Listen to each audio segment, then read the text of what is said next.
The starting unit of this New Orleans attack, as Kamara does get the carry now on 1st and 20 and gets back to the 20 as Neiman once again is there to greet him after the gain of 5. Yeah, defensively for the Chargers throughout the preseason, just 2 sacks, still looking for their first turnover. And Staley told us yesterday that he's expecting to see it coming from the special teams as much from the defense. I found it interesting, Dan, how he phrased that. He said, when you're on special teams, you should be trying to rip the ball away from the other team. Well, normally the returner is a smaller guy, so you do have that advantage. First throw of the day for Winston, right over the middle, and he's got a BB to Landry for a first down and more, a gain of 20, and it's a fresh set for this New Orleans attack. J.T. Woods there to finally bring him down, but right in the soft spot of the defense, Landry finds it. Big game. And Landry, LSU product, coming back to Louisiana, come from Cleveland last year. You can just see how quick this sharp route is, and he finds the middle of 5 defensive backs to catch that bullet. Winston has sent his tight end, Juwan Johnson, left him as a target in motion before handing it to Kamara. There is a flag down on the field as Kamara just kept his legs moving again. Keemon Hall, who is fighting through an injury himself, would drag him down, but we'll see what the call is. Illegal shift. Offense, number 83 and 70 were not set. 5-yard penalty. Replay, first down. So it is on Johnson, who was the man in motion, the third-year player out of Oregon. And did he get set in time?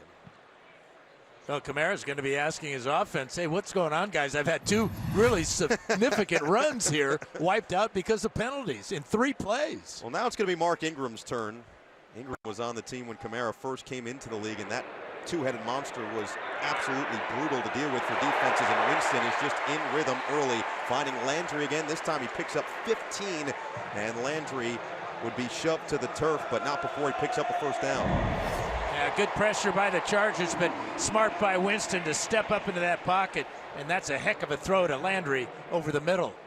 Chargers put good pressure that time and delivered a pretty good blow to Winston just after he threw the ball.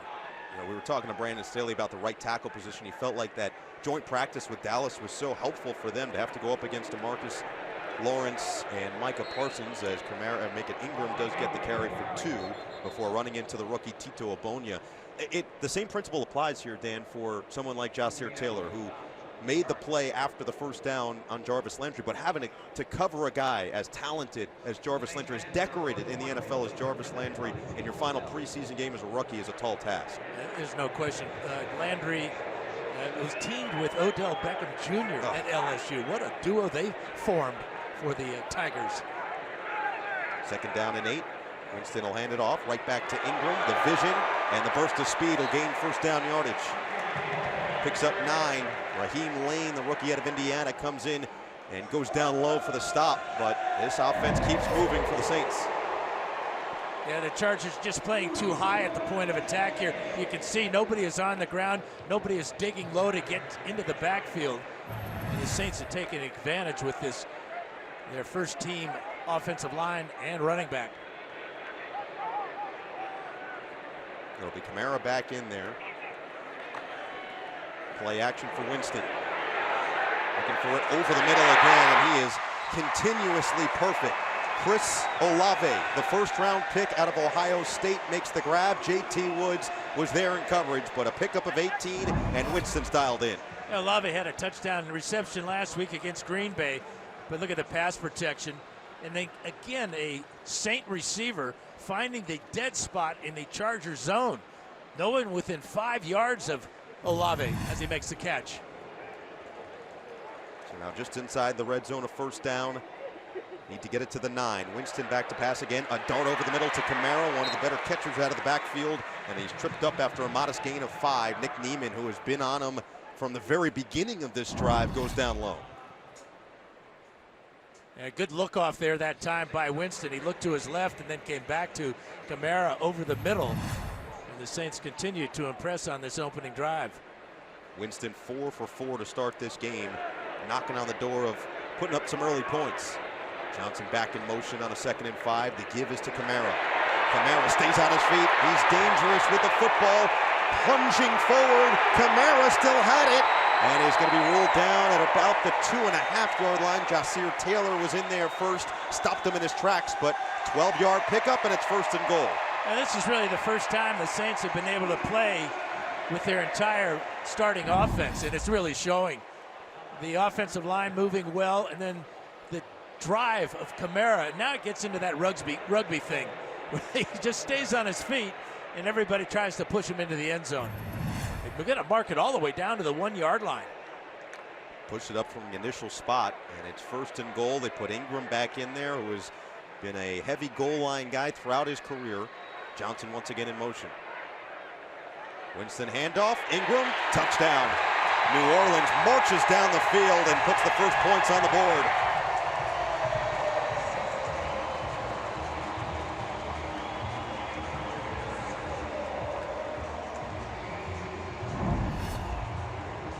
Again, it's a handoff to the right side.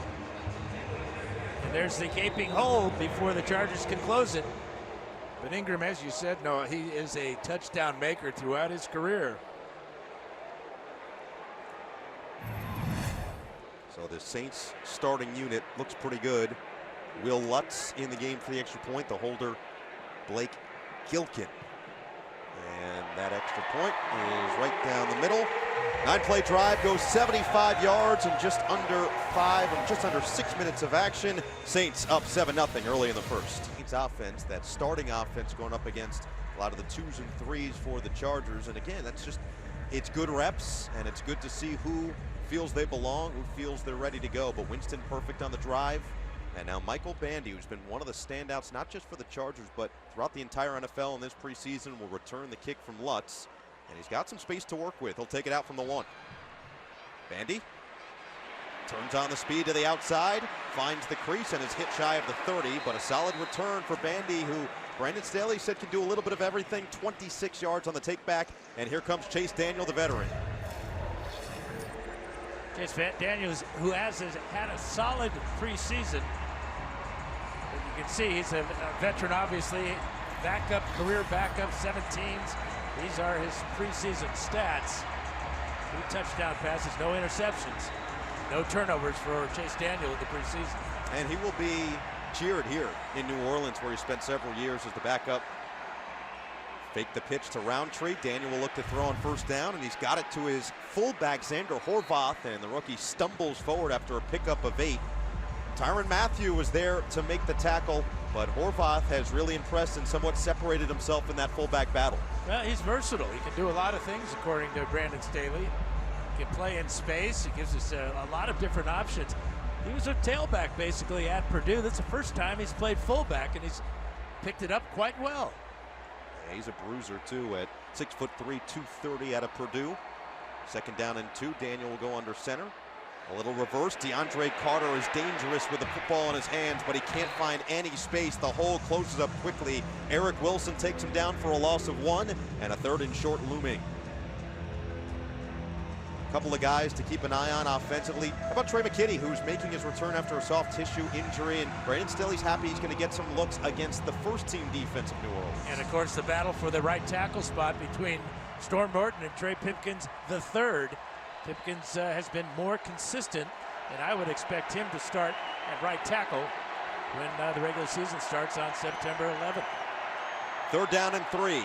Daniel back to pass. Here comes the rush. Daniel looks to escape and can't do so. Demario Davis came in like a bullet and does what he does so well. Gets to the quarterback in a blink. Loss of 12. Really creative stunt by the Saints. It's a delayed blitz that time. Daniel with a big loss on 3rd and short. And that's the difference. You know, you talked about it at the top of the show, the difference between Daniel and Stick. That's where Stick might excel a little bit more. We'll see him in the second half, his ability to get outside the pocket and make a play. And also the difference with the Saints playing their starters on defense as well as on offense.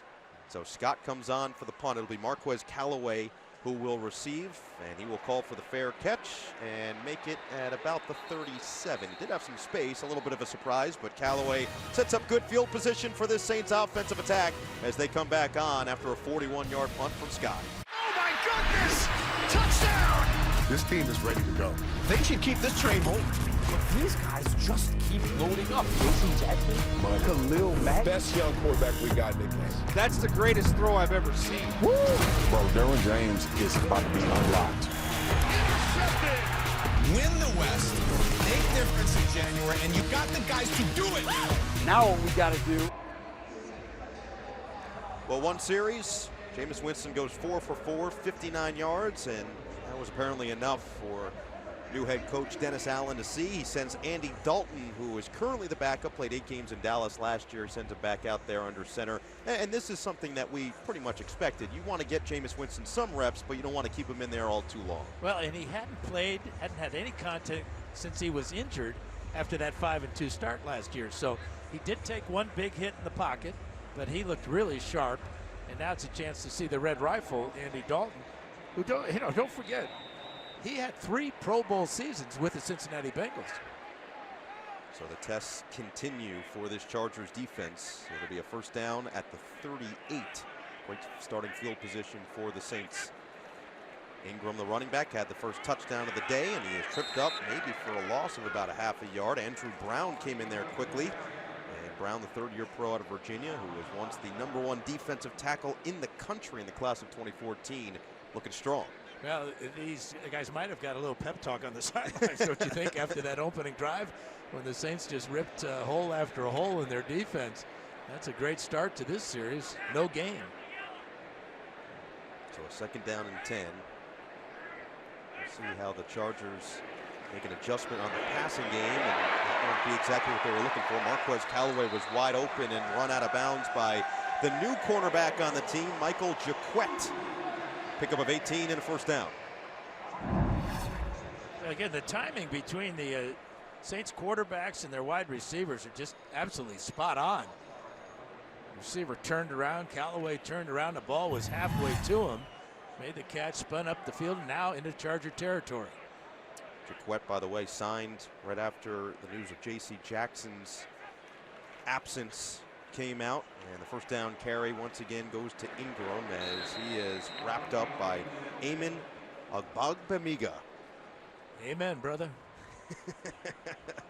That's back-to-back weeks, by the way.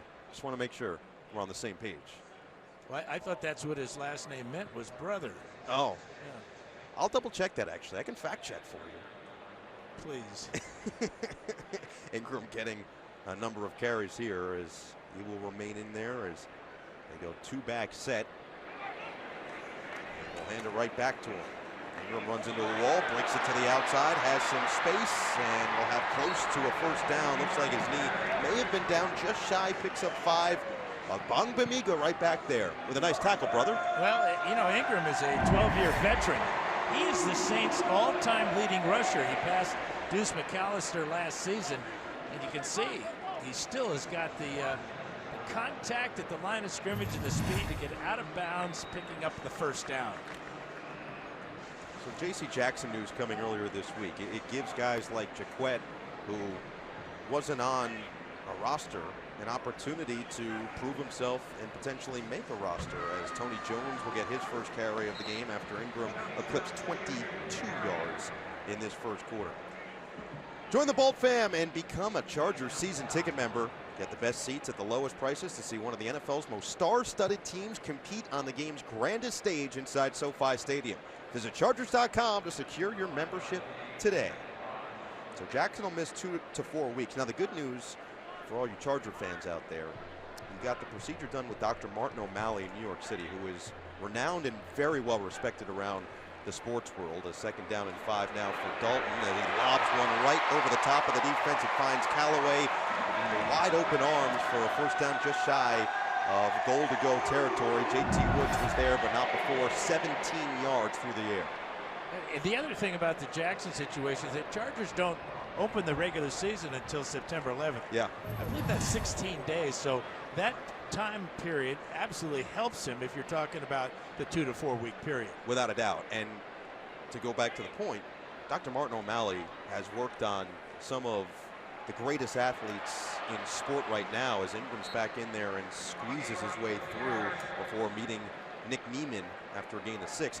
O'Malley's worked on Kevin Durant, after he tore his Achilles and has come back otherworldly in the NBA. Karis LeVert, Kevin Love, Brooke Lopez, Lorenzo Carter of the New York Giants, who came back last year at double-digit sacks, or at least 5 sacks last year, but had a great bounce-back season. So he's well-respected, and he is proven in this type of procedure. Have you got his number? Yeah, I think I do. Shout out Washington, Connecticut, and Jim Rickoff in particular. Ingram with another carry, makes one man miss, and dives forward for what should be a first down and goal. Brandon Sebastian was there. Ingram grabs 4 more yards. JT Woods had a shot at him in the backfield. But watch Ingram step out of this tackle as Woods shoots the gap but can't bring down Ingram. So first and goal. Dalton just surgical on this drive. A couple of pass plays, but it's been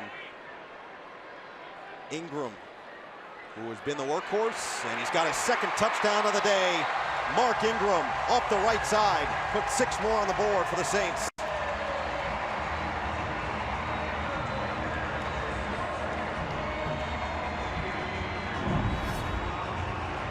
Now this is an instant replay, basically. Watch the cut here by Ingram. He sees that goal line, the big hole, and into the end zone he goes. But this first quarter has been like watching the varsity play the JVs. So Lutz will come back on for the point after. 2 drives and 2 good looks for the Saint offense. 2 good rep opportunities for this Charger defense. That one went 9 plays. Lutz will finish it off with the extra point. 62-yard drive in just under 5 minutes. Only 2 passes. It's been mostly Ingram with his second touchdown of the day.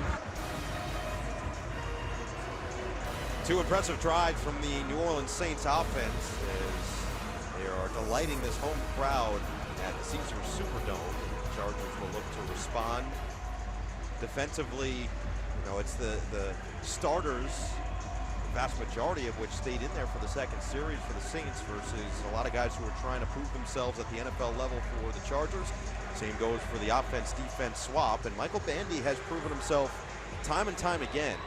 Brandon Staley says the best thing about Bandy is every time he makes a play, you look towards the sideline and see the guys just going nuts for him because they love him, they respect him, and he's earned the trust of his teammates. This time he'll take the touchback as he knees down one in the end zone. And Staley gave us 3 things in particular that he's focusing on for this final preseason game, and once again, that includes running the football. Yeah, and being more physical at the point of attack and trying to create some type of crease. The Chargers had a solid game against the Rams in the first preseason game, but the Dallas Cowboys just shut down their rushing attack last week.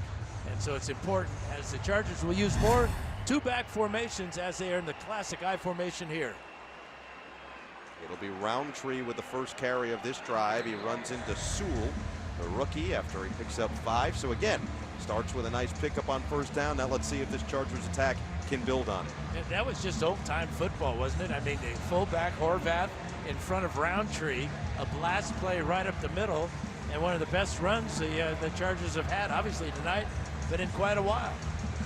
You want to establish the run. Roundtree, a north-south physical downhill runner who is trying still to angle himself for that RB2 spot as Daniel's going to dial up a deep ball on second down. He's got his man Guyton out of bounds across midfield into Saints territory. He will step out at the 36-yard line. Bradley Roby forced him, but he got separation and Daniel found him. Yeah, great hesitation, cut to the inside and back to the outside, and Daniel just throws a laser, beautiful throw right over the top of the defensive back, right to the hands of Guyton. Huge play for the Chargers. So Guyton picks up 38 yards on the pitch and catch, sets up first down as they're knocking on the door of the red zone in the blink of an eye. How about a 2-back set now? Kelly and Roundtree in the game. Play clock dwindling down. Send Roundtree to the outside. Daniel back to the air. Pocket collapses. He lofts one to the sideline out of the hands of DeAndre Carter. Just a little bit out of his reach. But a little bit of more momentum. You can feel some energy now with this offense for the Chargers. We got a flag down. Holding. Offense number 74. 10-yard penalty. You play first down. Storm Norton going to be called for the hold back up the Chargers and maybe thwart some of that momentum. And Norton's number 74 here playing the left side of the offensive line. He's been going back and forth, but this is probably what he's going to be asked to do this season, is be the swing tackle. Of course, with Rashawn Slater, the left tackle, who was just awesome last year as a rookie, not playing tonight. First penalty of the night for the Chargers, makes it first down and 20. Pitch it to Carter, and he runs into a wall. Quick penetration as Vincent Gray came in there. You know, there are times when if you are in man-to-man defense, this is a great play. But if it's a zone defense, everybody on the defense is looking into the backfield as they get to their zone. So they saw that jet sweep, if you will, coming from the get-go. Likely the last play of this first quarter. What does Daniel have in store on a 2nd and 21? Dump it down to Roundtree. Gets rid of one tackler. Roundtree. It looks like a obstacle course of some sort as he was weaving his way through defenders and gets back to what was the initial line of scrimmage. C.J. Gardner-Johnson wraps him up after a gain of 5. It'll be 3rd down and long, and that'll likely start our second quarter here at the Caesars Superdome in New Orleans. So the Chargers battling with the starters of the Saints, knocking on the door, giving themselves, have a large group and want to elevate your Chargers game day experience? SoFi Stadium features a number of unique suite experiences available on a per game basis to accommodate your family, friends, or important business relationships. Visit ChargersSuites.com for more information. So the Chargers put together a pretty solid start to this drive, and Chase Daniel has been pretty excellent. 4 for 4, 52 yards to this point in the game. His one incompletion was called back with a penalty. And now can he find some magic on 3rd and 14? Joshua Kelly in there as the running back. Bandy has been Daniel's favorite target throughout the preseason, the first 2 games. And they'll hand it right to Kelly. He found a hole. Kelly with a hurdle, and he's close to a first down. Demario Davis was there to kind of pull him from behind, and they're going to move the sticks on a spectacular effort from Kelly. Yeah, after he goes airborne right here, he has still got all his momentum going forward. Not only did he go with the hurdles, he went with the long jump. Showing off the entire triple crown, essentially. And we'll see on a first down, knocking on that red zone once again. Daniel under center out of the I formation. Horvath is the fullback in there. Pitch it, Kelly. Bust it to the outside, and Kelly just chewing up yardage. Demario Davis couldn't catch up to him. He does pick up about 8. Look at this. This is the best play by the Chargers throughout the preseason for a running back. 15 yards. Up and over and all the way down for the first down. That's what they've been looking for as coaches. Somebody to make a spectacular play, as Josh Kelly just did. Well, something that Brandon Staley and Joe Lombardi have been itching for out of that running back room. A talented room for RB2 with Eckler slated at the starting spot. 2nd and 1 for Daniel.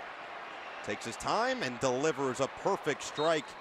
Jalen Guyton, who had the big catch earlier in the drive, gets it inside the 5 as Vincent Gray pulls him down. Yeah, real good job of Daniel looking to his left and then finding all the way back Guyton on a shallow crossing route.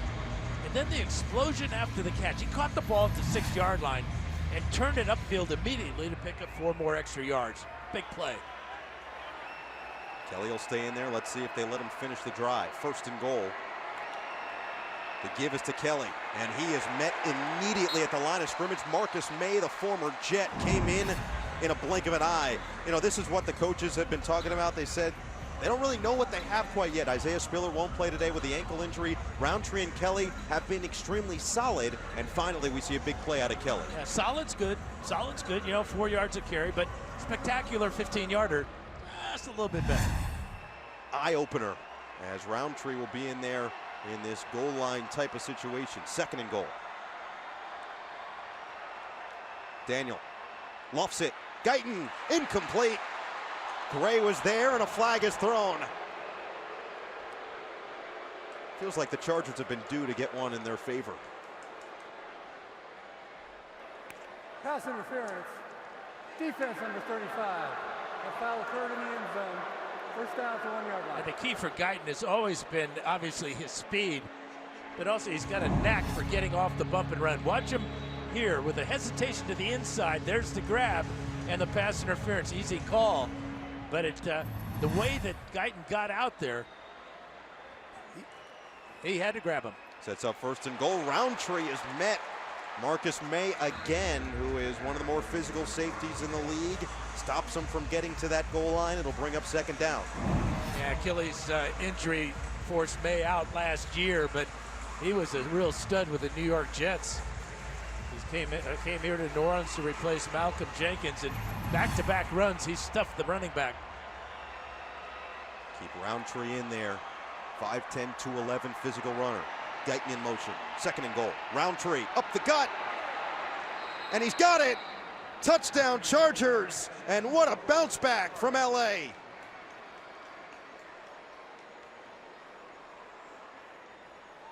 A couple of big plays on that drive. The catch by Guyton down the sidelines, and of course Josh Kelly's play, all capped off by this powerful run. Look how low Roundtree gets. You got to do that to get into the end zone. Low man wins right down here. Roundtree feels like a winner at this very moment. Caps off what was an excellent drive orchestrated by Chase Daniel. 10 plays, and now the extra point attempt from Dustin Hopkins. J.K. Scott will hold. And it is 14-7. So a pretty perfect start for the home team, and the Saints with back-to-back touchdowns. Well, Brandon Staley wanted to see how his team would bounce back. Drive, 4 passes, 6 runs, balanced attack, and Daniel looks really strong. 3rd and 14. Daniels looked good in that drive, no question about it, and obviously the big play. 3rd and 14, Josh Kelly with a spectacular hurdle and long jump, picked up 15 to keep the drive alive. I'm still looking for the Dan Fouts hurdle highlight. We will get it at some point, as much as we can. Yeah, well, I know someone who definitely did some hurdling in his time on the field, and that is our great LaDainian Tomlinson. Yeah, you're right, but I'm with a guy that can do it as well, Joey Bosa. Joey, how you doing, man? How's training camp been? I'm good. It's flying by. Can't believe it's already over. Got a couple more weeks until game 1. It's just it's good to see the young guys get a chance out here today. I'm pulling for E out there. I hope we could get him a sack or 2 the rest of the game. But it's been great, feeling good. Like we were just talking about, as good as I can be for year 7, but feeling good. What have you seen from some of these young guys out here? Some of these guys are trying to make the team, and they're going to have a chance to do that. What have you seen from some of these guys that you like? Yeah, I mean, in the edge room specifically, I think everybody's gotten better. Carlo came in a little late, but he does everything he can to learn and get better. JD and E are both out there. But obviously you guys have all seen how much better Chris has gotten over the last year. He's made it a point to get stronger, put on some weight a little bit. I think he's really coming into his own. He's learning what works for him. But yeah, I'm just proud of all the guys coming and working and really trying their best to get better every day. You got a new teammate this offseason. A guy came over from Chicago, had played in the AFC West before. Not bad. Yeah. How's it been getting to know Khalil Mack? And I heard you guys are sharing some little stories on how you guys are going to beat them blocks this year. For sure. He's a great dude.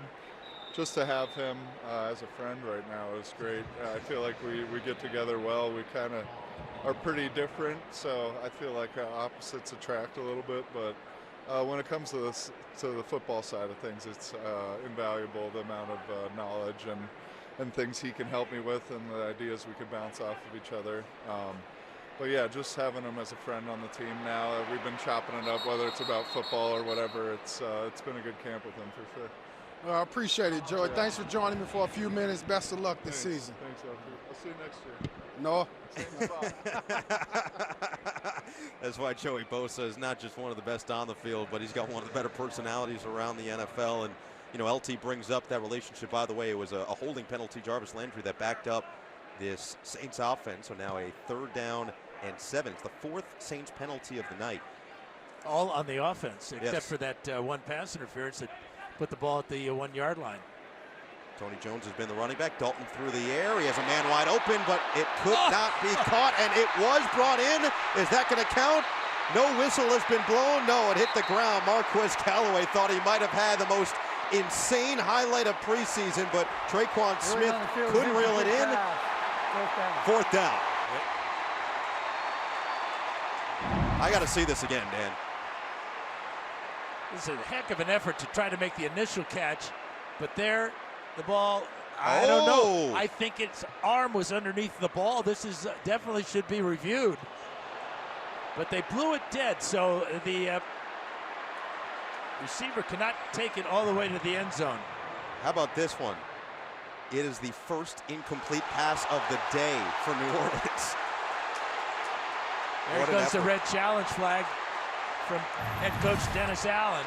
And the Saints on the side, they are celebrating on the sideline. They believe that, you're right, Dan, it was called dead, so that does impact the eventual call here, but Dalton's all smiles, and head coach Dennis Allen believes that this should not be as called on the field. New Orleans is challenging the ruling on the field of incomplete pass, and the play will be reviewed. Timeout. So they will challenge whether or not it was an incomplete pass, and we will see what this eventual call is. But man, this could be one of the wildest turns of events in NFL preseason history. Well, Dennis Allen successful on this challenge. It was overturned, and this is why. We look at it here, and Traquan Smith has his hand underneath the ball, tips it up. Marquez Callaway catches it, and the crowd here wanted this to be a touchdown. It is not going to be called a touchdown because you could hear the whistle. It was blown dead. So it will be a 1st down for New Orleans instead. But a crazy turn of events. I don't know if I've ever seen anything like that. The only time I could think about a player getting their hand under, but this was intentional. Remember Troy Polamalu had that interception where he dove down with one hand and with his fingertips kept it off the ground. Yeah, that was very similar there.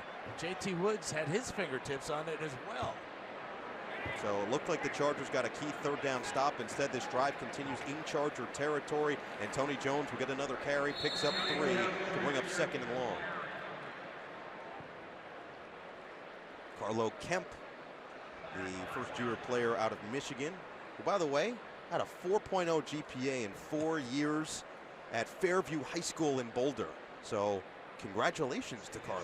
Absolutely. I mean, can't get much better. Well, you said you had a 4.2 last week. Actually, it was somewhere around there. It might have been a 2.4, you know.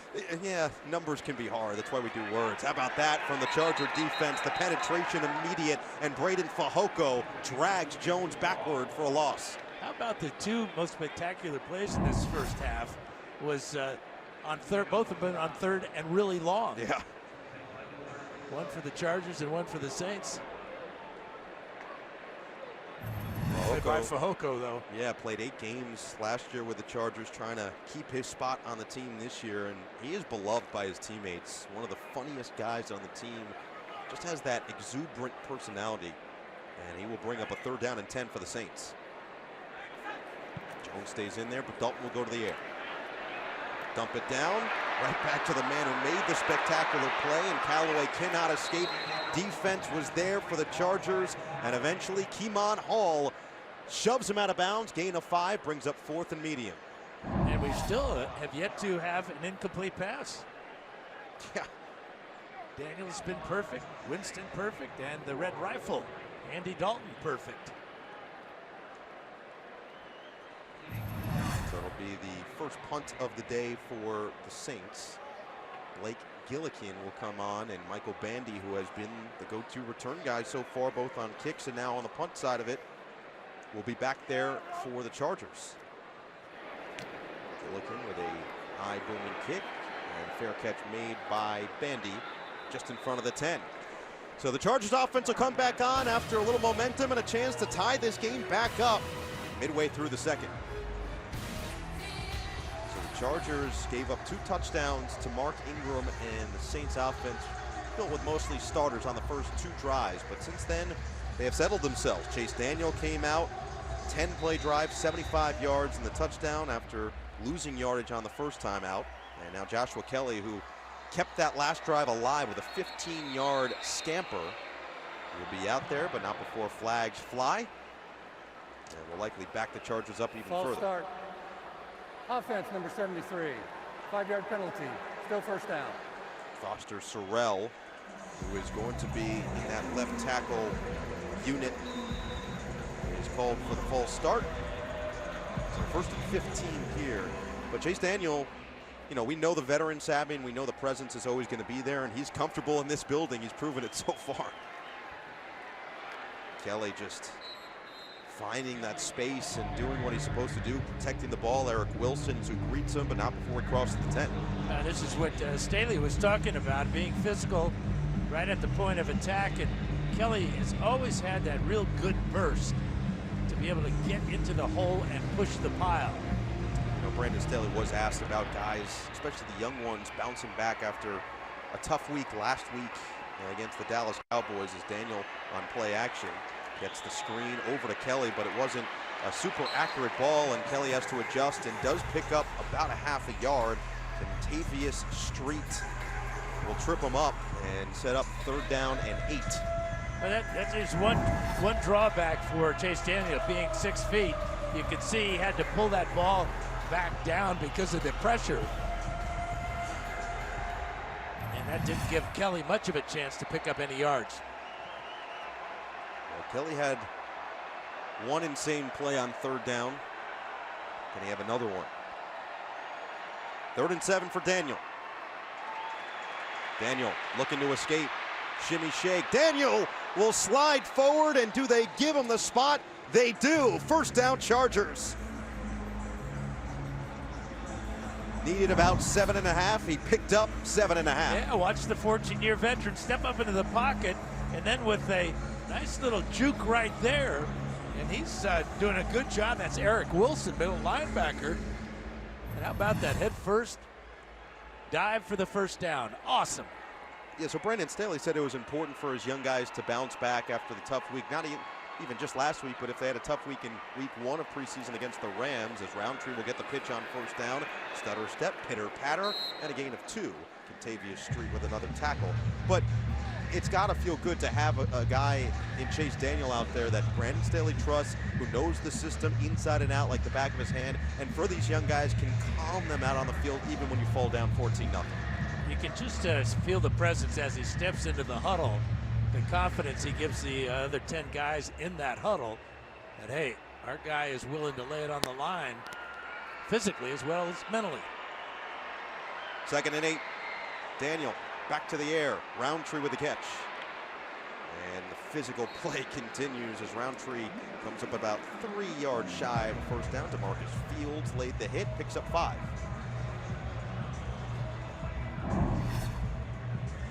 Just right out of the backfield is number 34, Roundtree. And perhaps on that route, he should have extended the route to the outside, because you know, he had a lot of wide open space, but he hooked up and came up short of the 1st down. So 3rd down and a long one. Remember, it was the Saints who won the toss and elected to receive. It'll be 3rd and 2 here. Daniel fires a bullet. It's caught. Michael Bandy got away from the defense and will be tripped up shy of midfield, but JT Gray gets to him. 1st down for Mr. Do-It-All, Michael Bandy. Yeah, really making a strong showing in the preseason. Leads all receivers in the NFL in the preseason. That's his 16th catch, and I love the way that Brandon Staley called him a football playing Jesse. And I'll explain to you what that means in a minute. Play action on 1st down, Daniel. He's going deep into double coverage. Incomplete. He had slight separation with Jason Moore, and the first incompletion of the day for any quarterback in this game. He's taking a chance here because the Saints had pretty good coverage. You can see the double coverage here. Ball just slightly out of the reach of the receiver, but not intercepted. Put it in a decent spot. He sure did. If Moore was 1 step further, he probably gets to it. So 2nd down and 10 now. Daniel will hand it off to Kelly. Around the outside into Saints territory as he lowers the shoulder, delivers the hit. P.J. Williams was there as the brick wall, but Kelly picks up 8 more. He's been productive today. Yeah, this is really good for the Chargers because this is what the coaching staff's been waiting for. Both Roundtree and Kelly having solid first downs, moving the pile, making contact, getting extra yards, and setting up, in this case, a 3rd down and a couple. Kelly with 38 yards on the ground. He'll get the pitch on 3rd down and 2. Can he find enough? Stops in his tracks. Oh, Kelly with another fantastic effort, but a flag is down after he picks up that 1st down. Yeah, you would think it's going to be holding against the Chargers, but usually when you hesitate, you're had. And he did hesitate, but he had enough wherewithal and moves to get the 1st down. 10-yard penalty. And perhaps it was the hold that gave him that little bit of room, but still, great effort by Kelly. So it'll back him down. 3rd and 12. 3rd penalty for the Chargers tonight. I still want to know what. We take one more look at it here. Look at 86 on the outside, Trevon Bradford. Still a great individual effort, and now let's see if they've got more 3rd down magic. Daniel lofts one, it's caught, and a lot of space. 1st down, Hunter Kampmoyer just keeps that thing moving. Kampmoyer, the teammate of Justin Herbert, Oregon alum, similar to Dan Fouts and similar to Neil Everett.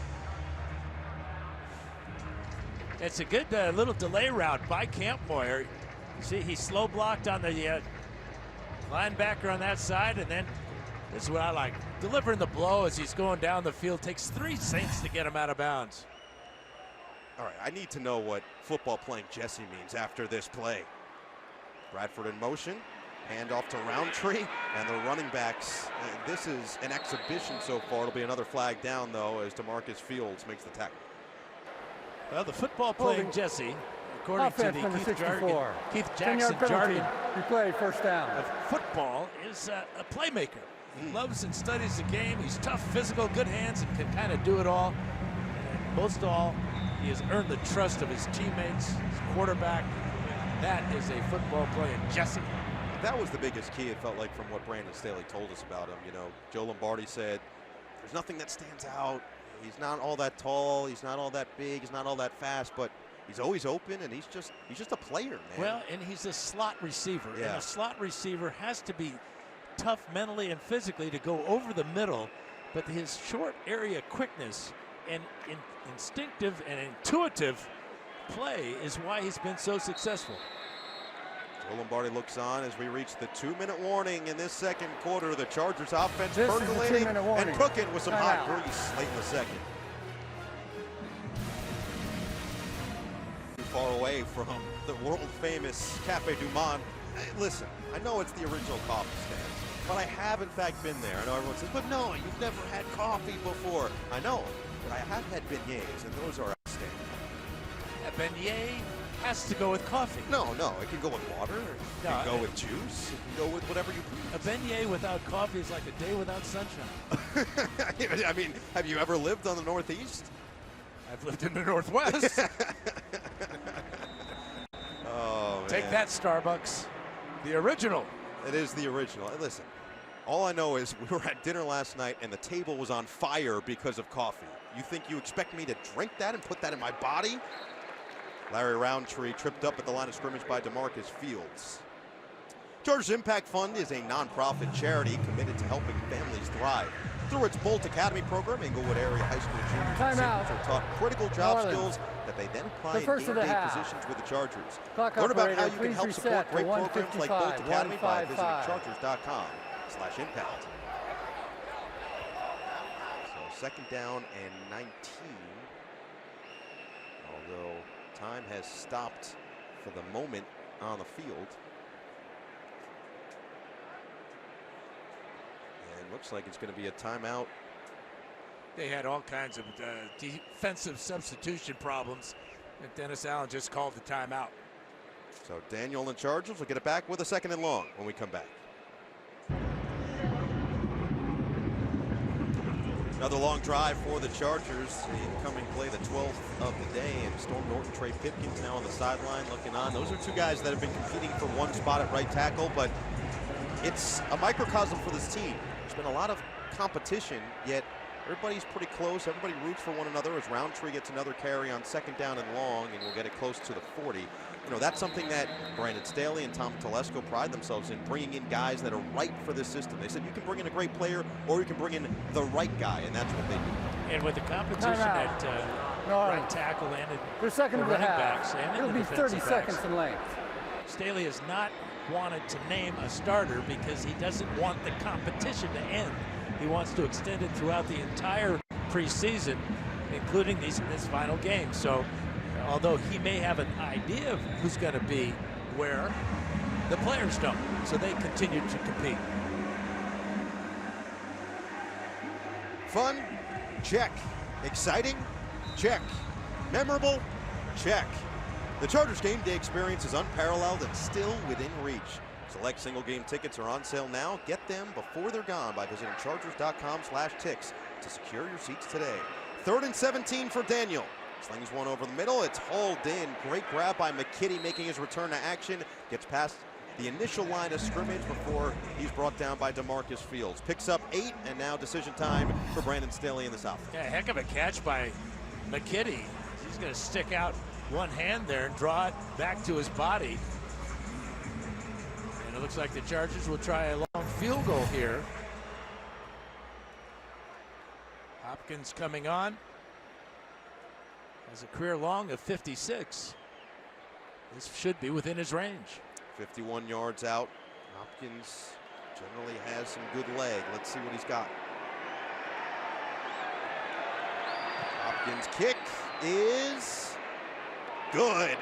Plenty of leg, very accurate, and Hopkins, who was brought on last year, has done excellent work for the Chargers and brings this even closer, 14-10 in the final minute of the first half.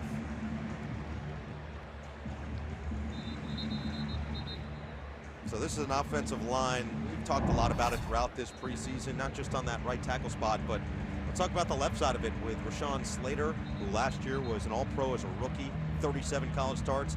Zion Johnson actually comes in more experience out of college, the first-round pick this year, 17th overall at right guard.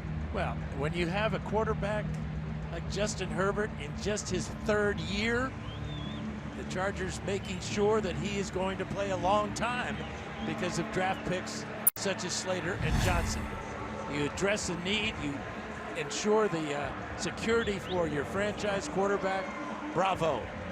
Every time there was a new offensive lineman brought in when you were playing for this franchise, you say, oh good, thank you, I appreciate it. You care about my well-being.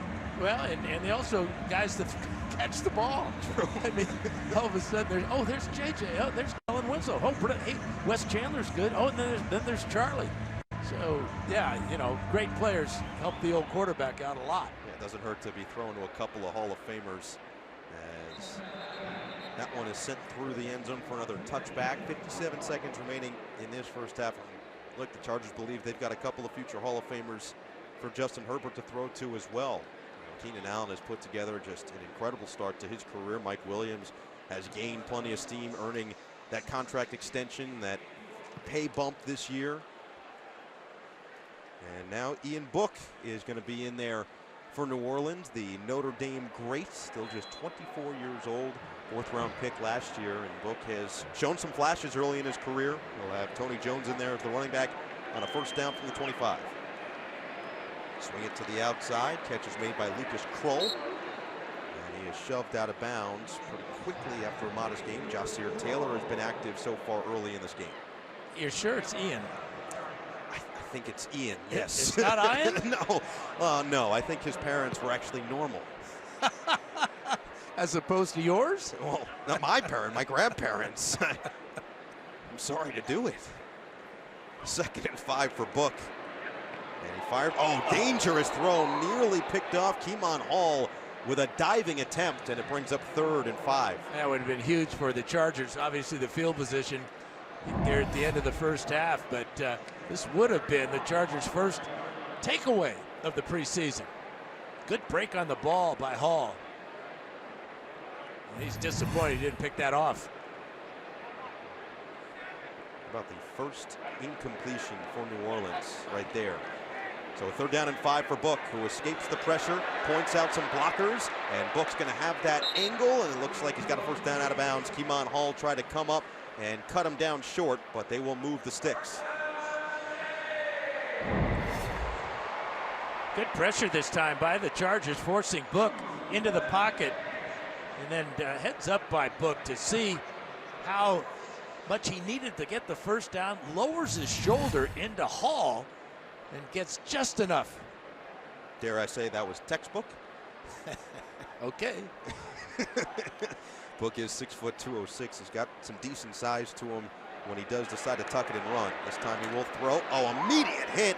Catch was made by Tony Jones, but Ogbongbemiga came in and laid the boom after a gain of 4. Yeah, really good reaction there by Amen.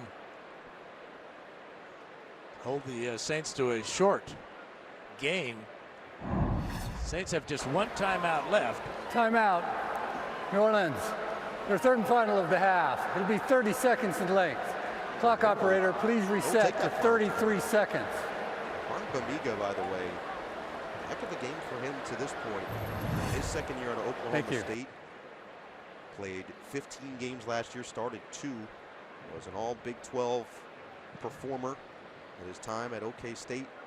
He was originally from Nigeria, moved to Houston in 2003 and then to Calgary in 2011. So he's bounced around, but still just 23 years old, and is somebody that Ronaldo Hill, Brandon Staley, and Tom Telesco, and this entire organization believes has a pretty bright future at this level. He came into today's game with 6 tackles. He's picked up about 3 here in the 1st half, so making impact here in the final preseason game. 2nd down and 6. Book, deep drop. Book, a rifle over the middle is caught into Chargers territory. Nice grab by Kirk Merritt and a 1st down. And a man is down after the 16-yard pickup. Keemon Hall, who nearly had the interception to start this drive, had been fighting through an injury coming into the game. Watch number 57, Ogbongbemiga. Due to the injury, Lay out for this timeout. ball. Almost Los Angeles. intercepts it. Their 1st of the half. And there's 30 seconds Hall in hitting length. the back of his head on the turf. But watch Ogbongbemiga here. Flash right there. May have even gotten a fingertip on that ball. Heck of a concentration. Watch the back of Hall's head, and that is always so dangerous. He was dealing with a hip flexor injury throughout the week, and you could see him pointing to the back of his head. So he will walk off. Good sign that he appears to be all right. Hall has had a productive game so far. Another 2nd-year player out of North Texas. He played 16 games last year, was with the practice squad with Dallas and this New Orleans Saints team back in 2020. So 20 seconds left now. You're into Charger territory. Yeah, but no timeouts. They do have a field goal kicker with a huge leg in Lutz. So they're looking to pick up about 10 yards to get him with range. And here's your 10 yards right here, maybe more. Book is going to angle towards the sideline and out of bounds inside the 30. Ogbongbemiga was in pursuit, but Ian Book using his legs very well to this point in the drive. And this is what happens when a team plays man-to-man a lot in the secondary. The defensive backs and linebackers have got their back to the quarterback, covering the receivers down the field. Once Book breaks the line of scrimmage, there's nobody there with an eye on him until he gets down the field about 15 yards. Yeah, you can book it. Okay, that's 2. We got a whole lot of game left, don't you worry. What do the bookies say? Oh, beat me to the punch. You don't play by the book. 1st down as he rolls out of the pocket, looking towards the end zone, out of bounds as he throws it away with 5 seconds remaining. Plenty of time for the field goal unit to get on there and attempt a long one.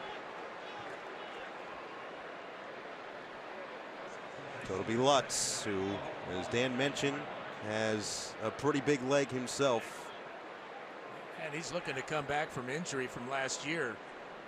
Former Pro Bowler. Saw him trying a 62-yarder in pregame warmups in this direction, and he had the distance with ease. He made the first one he tried, then he missed the other one wide right.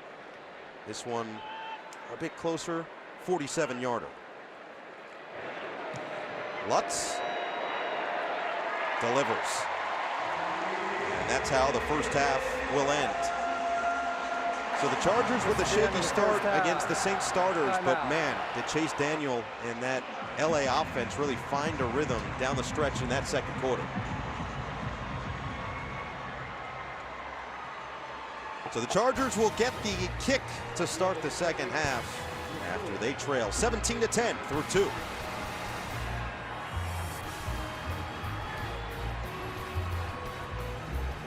For those of you watching in Southern California, join CBS 2's Jim Hill, Chris Hayre, and former Chargers Pro Bowl linebacker Donnie Edwards for the Bolts on 2 halftime show driven by your helpful Southern California Honda dealers. It's their job to be helpful.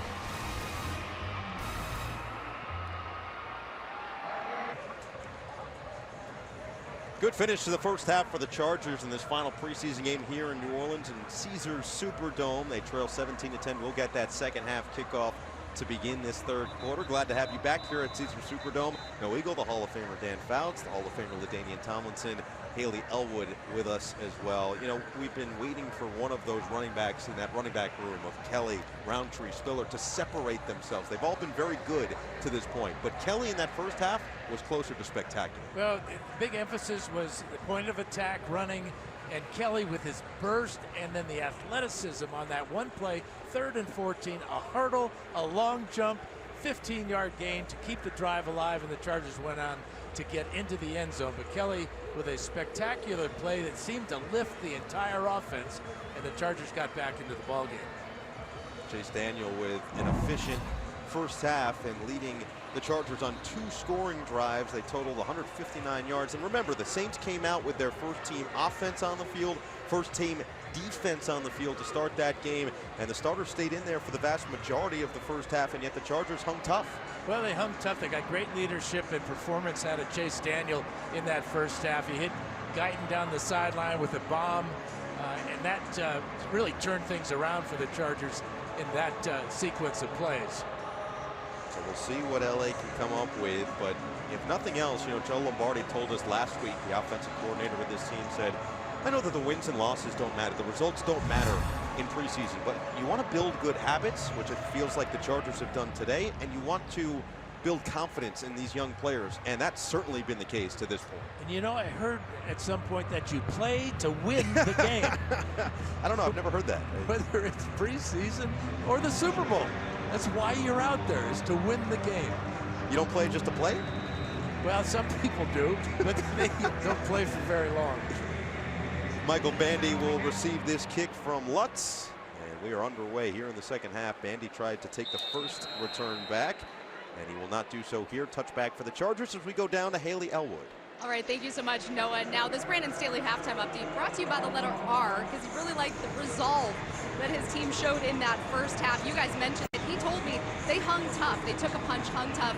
Also liked the performance of the running back. Said they ran extremely hard. Mentioned that Joshua Kelly hurdle to me.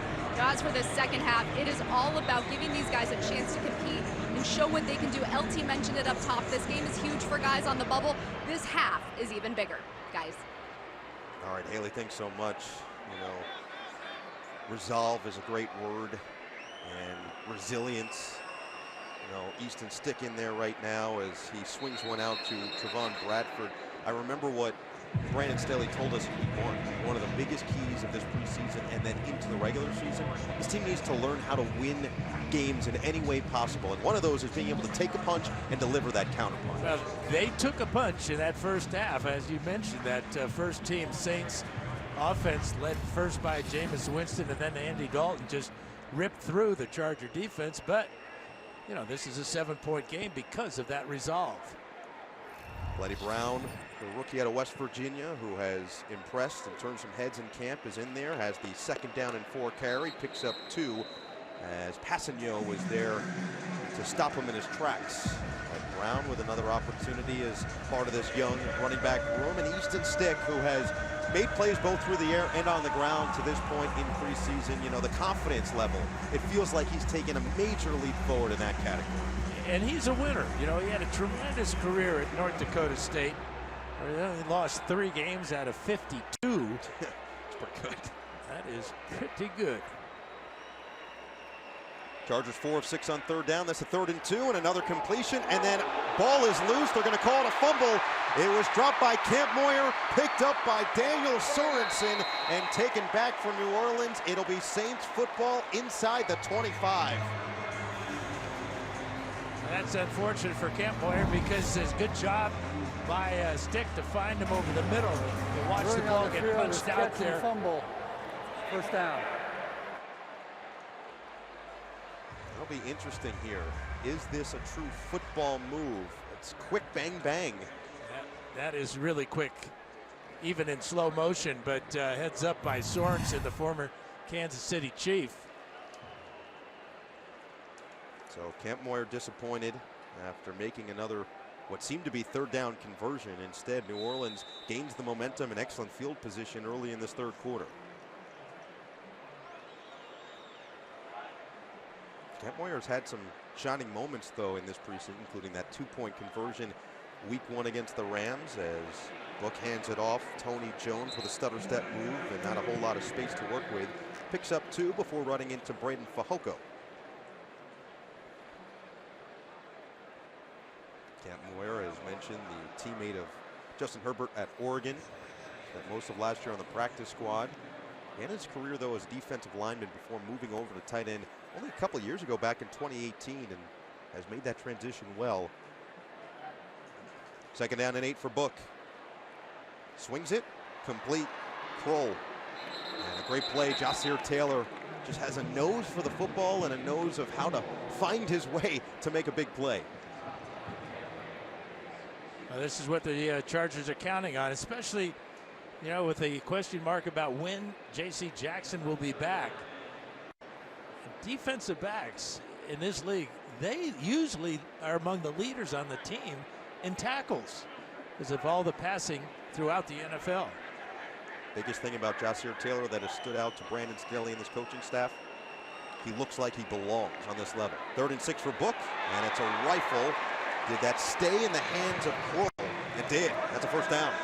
Pickup of 9. Right, it looked like J.T. Woods had a shot at punching this ball loose. He is right on the back of the receiver, trying to pull it loose like Justin Evans did to Kampmoyer moments ago. So 1st down just outside the 10. Jones will stay in there as the running back. New Orleans has been willing to go to the ground. Both teams have to this point. And Jones will get that inside carry. Just continues to chew up and pick up 5. Jay Gaziano with the tackle. But you feel that momentum thwarted a little bit. So Brandon Staley said to Haley at halftime, the resolve of this team was evident in the 1st half. Now you get that gut punch right away in the 2nd half. How do you bounce back again? It's the 2nd time you can do it, and the 2nd time you can prove yourself worthy. Yeah, this is huge potential stop for the Chargers. Book on play action. Has a lot of time looking end zone. Oh, he overthrew him. He was looking for Kirk Merritt, who was wide open, and it's 3rd down. Flag is down in the end zone. This is a pick against the Saints, so this one, even if he had caught it, would not have counted. Pass interference. Offense number 84. 10-yard penalty. 2nd down. Dejon Dixon, the rookie out of Nicholls State, is going to be whistled for the penalty. Now, watch Dixon come down here, and he just drills Ja'Sir Taylor. Why do you get so wide open? Well, perhaps you do it illegally. Well, I'm sure that Kirk Merritt would have told you, I'm just really good, Dan. I'm really good at football. Not good enough to make a catch. No. 2nd down and 16. Book back to the air. We'll set up the screen. Get it to Jones, who has some blockers in front, and we'll chew up a couple more yards back inside the 10. J.T. Woods will chop him down, but it'll set up a 3rd down and about 8 yards. Need to get to the 1 to pick up a 1st. Nick Niemann did a great job of fighting off the blockers. He was the first Charger in the area. He took care of the interference and let his teammates clean things up. Again, this could just be crucial to gain some of that positive momentum back for the Chargers after the early turnover on the fumble from Kampmoyer. 3rd and 8. Book Perfect delivery, and it's a New Orleans touchdown. Kirk Merritt makes up for the early error, and the Saints capitalize on the fumble.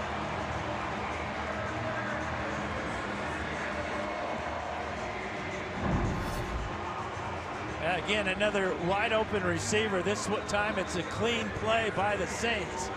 You can see the confusion and the collision. Two Chargers running into each other right at about the goal line.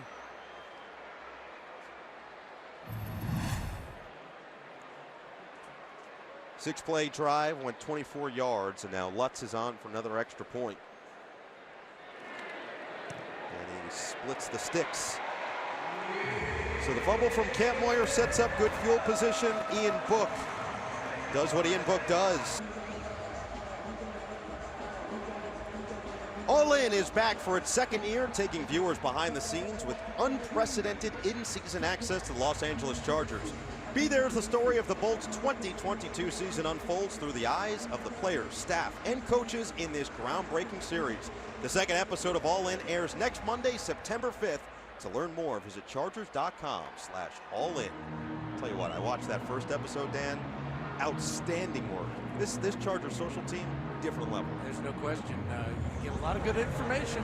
That's true. And we have the information guy with us right now. And we sure do. We're about to hear from Chargers GM Tom Telesco after we watch Michael Bandy take back another kick. Lutz has had a couple of touchbacks, and this will be yet another one to add to his collection. All right, the man, the myth, the legend is here. The aforementioned Tom Telesco, who is so good up here with us that we just keep asking him back. But we appreciate you taking a few minutes with us.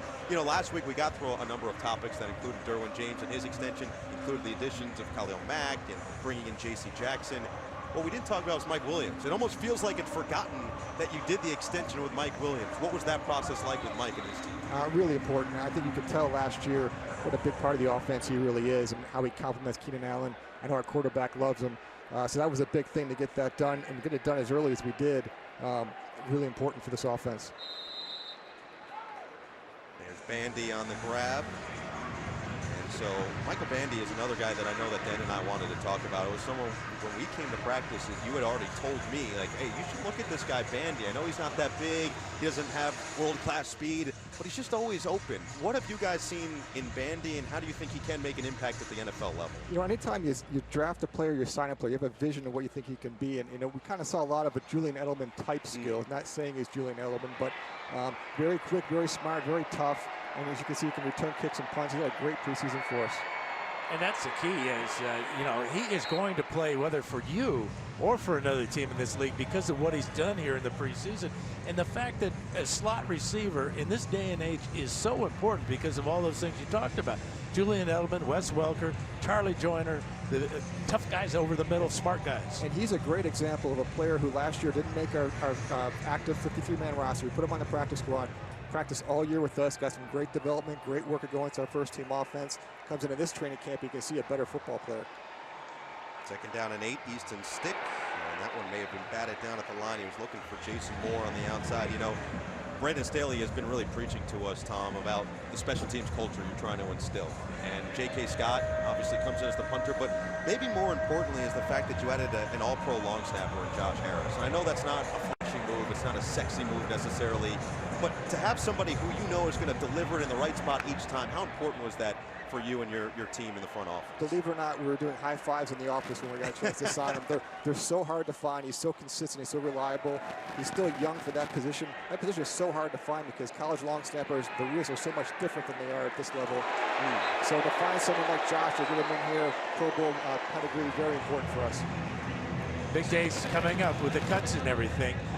Let's go through exactly what you have to do as you look at the cuts from the other teams. Well, it's really our pro scouting staff, Lewis Clark, Denny Abraham, Tyler Lyon. They've been doing a lot of work this whole training camp, looking at all the other teams, trying to get a feel for who may get released. We have to try and do some early predictions because there's so much work to do. And then try and engage any of those players that may be able to help us. Just like everybody's looking at our players that may, you know, like we talk about Michael Bandy, everybody sees our players as well, but it's a lot of work the next couple of days to try and get that done. And you have to be able to trust the opinions of your opponents as well about their different players, don't you? Oh yeah, no, and you know, we're all looking for something different, or all different schemes, so it's that's just the way it's going to have to go. Tom will stay with us after this quick break. This team is ready to go. They should keep this train moving. These guys just keep loading up. J.C. Jackson, Khalil Mack. Best young quarterback we got in the game. That's the greatest throw I've ever seen. Woo! Bro, Derwin James is about to be unlocked. Intercepted. Win the West. Make difference in January, and you got the guys to do it. Now what we got to do. So we see that quarterback room. Those three, Chase Daniel, Easton Stick, and of course Justin Herbert, have developed such a great relationship. We're still here with Chargers General Manager Tom Telesco. We appreciate you continuing to take some time with us. You know, we've made it through both some of the offense and the defense, but you know, I know that you and Brandon Staley feel you can never have too many cornerbacks in the NFL. Certainly that defensive backfield is an area where you've added a lot of depth in drafting Ja'Sir Taylor, Dean Leonard. What do you see in each of them on draft day, and how have they developed throughout training camp into the preseason? They've done a really nice job. It's too bad Dean can't play tonight with a little bit of a hamstring. Yeah. But both these guys show, like with Dean, he's very tall, he's long, he's fast. And those corners are hard to find as far as man coverage corners in this league. And Ja'Sir is a little bit of a inside nickel, can play outside, can play special teams. And he's showing what we saw at Wake Forest. He's so smart and instinctive, can find the football. He's a good tackler. So we've seen what we saw in college. Now we got to see if they can kind of continue to bring that up to this level. And, you know, with J.C. Jackson's injury, which he brought with him, he was not injured here. So really everybody has stayed healthy, and it's knock on wood, I know. But the philosophy of not playing your starters, you go into the Raider game 100% healthy. Yeah, pretty healthy, and we'll see with JC. I mean, that should be a shorter than longer time frame, knowing JC. But you know what? If it goes a little bit longer, we'll be okay. Yeah. We'll be already at that position until he's 100% ready to go. But yeah, it's very important. We saw someone from the Saints go down today, but it's already good to see that. And I love the fact that Staley wants to play a lot of man-to-man, because he knows he's got edge rushers that can cut down that time the quarterback has to throw. Yeah, you know, it's kind of like basketball where even if you play zone, eventually it turns into man-to-man at some point. And that's the way a lot of our defense is. It may will be a zone at first, but at some point you got to play man-to-man against people. We have pass rushers that can get there on the outside. So I love how this defense is put together. I love the scheme and then fitting the players to that scheme. See, Dan, this is why Tom's the best. He brings out the basketball for me. He knows that it's easy for me to digest it that way. You know, this is something that Dan and I had talked about, and I wanted to ask you. I've wanted to ask you really from the moment I met you. It started way back, and I felt this way with GMs for so long of every sport. But when you watch that first episode of All In, they show you in the war room during draft, and you're calling these players to tell them that they've been drafted into the NFL, fulfilling a lifelong dream, and you hear the screams on the other end, the roars of their families, that their lives have changed, and you had a smile ear to ear. Is there any better feeling than that when you know that you've just changed a young man and his entire family's life? It's so funny to see that, because for a number of years, that phone call was just like part of the job, administrative, and I'm already thinking about the next move. Right. And then a couple years ago, when they started putting the microphone actually on the phone, I started more to think about, you know, what a big moment this is for that player. This is, for me, this shouldn't just be a punch the clock. We're going to draft a player and have to get ready for the next play, or the next selection. So, but it's an unbelievable moment for these guys. That's why it's so hard to release some of these players. Sure. Because many of them redrafted made that phone call. Offense number Well, 65. when I was drafted, they sent me a telegram. Still second down. Horseback. Wasn't carrier pigeon? No, it was Pony Express. So Saints offense back out there. You know, the other part about bringing guys in, I know Brandon has talked about it at great length, something that you've hit on quite a bit as well, but bringing in the right people. It's even talking to the players. A lot of these guys say, yeah, I know I'm in a competition with this guy, but I want to see him succeed at the same time. What's that evaluation look like? How do you whittle it down so you make sure, as we listen to see what this penalty is? False start. Offense number 62. 5-yard penalty.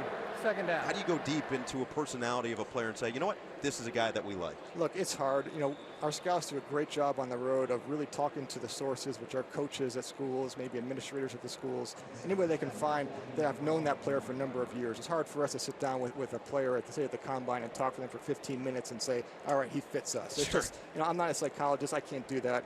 But our scouts do a great job, get all the information so we can make really good decisions how we think is going to fit this team. Well, you're looking for the intangibles that can't be measured. You can't measure a guy's heart. You can't measure his desire. No, that's why you try and take the whole for that player, but his ability, his medical, which is very important, but the intangibles and the football intelligence, and for us, really big is just a drive and desire.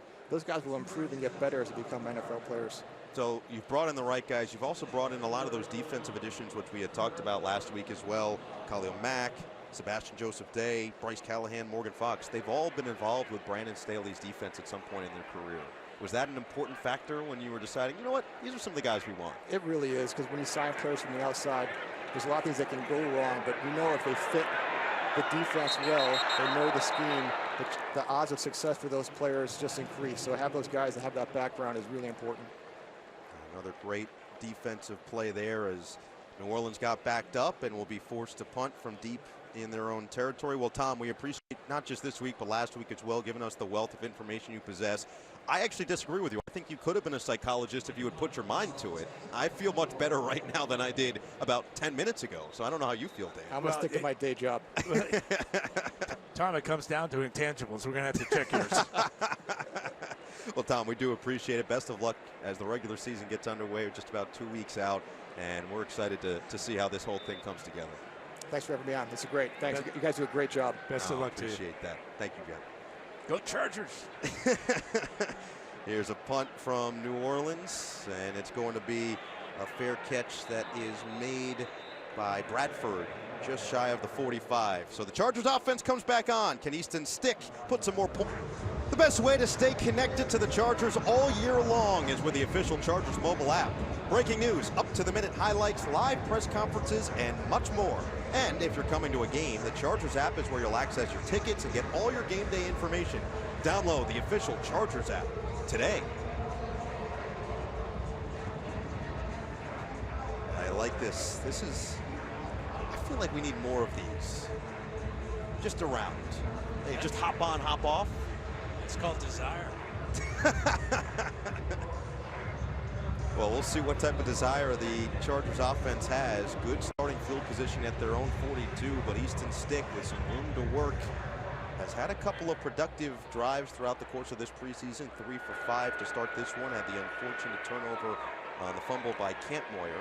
But this one's going to be a handoff, and this is something that we expected to see. Xander Horvath, who is the fullback, who is right now the leader in the clubhouse as the starter at that position, tripped up by Sewell, but is somebody who ran the ball a whole lot at Purdue now in his rookie year. Here's our quarterback backup battle for tonight.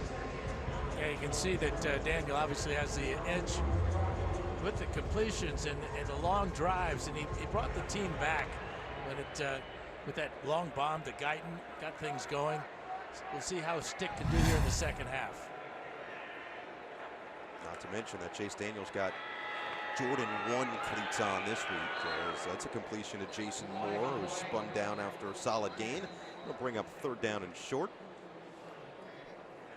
So no blue suede shoes this week for Daniel. Somebody must have stepped on him. Well, thank you very much. Ineligible player downfield. Offense number 76. 5-yard penalty. 3rd down. Will Clapp is going to be called ineligible downfield. And that will back up his Clock operator, Charger please offense. reset to 3:57. 3:57.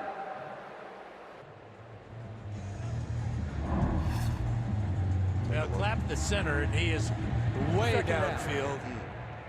This was one of those run-pass options, and according to Clapp, he wanted the run part of that, not the pass part of it.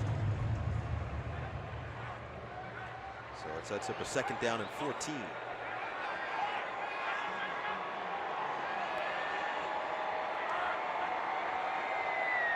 Stick, plenty of time.